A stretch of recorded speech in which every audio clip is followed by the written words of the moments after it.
Hello guys, welcome to my another mini blog. তো আজকে আমি চললাম রিভার সাইডে বানপুরে হীরাপুরে আমাদের সিনেভাই টুর্নামেন্ট দেখার জন্য। তো ক্লাবে পৌঁছে গেছি। আর পৌঁছে পরে চলো ছেলেগুলোকে নিয়ে পরে চলো বেরিয়ে পড়লাম আমরা।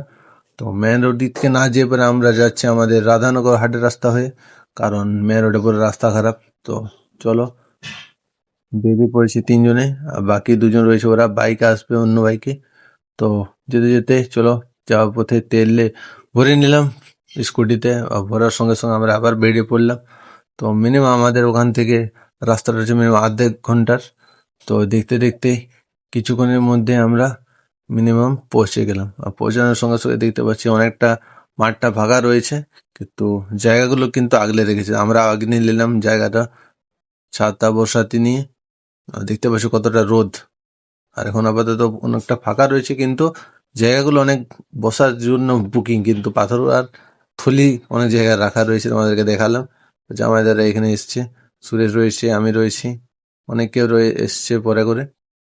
তো দেখতে দেখতে লাইন আপও মোটামুটি শুরু হয়ে গেল। লাইন আপ শুরু হওয়ার সঙ্গে সঙ্গে খেলাও শুরু হয়ে গেল। আর খেলা শুরু এর সেলিব্রেশন লবকুশের, তার সাথে সাথে মিনিমাম খেলা শেষ। আর খেলা রয়েছিল আমাদের জন্য বজরং দল 11 আর কিসকু ব্রাদার্স। তার মধ্যে আমাদের বজরং দল 11 জিতে গিয়েছে 4 গোলে।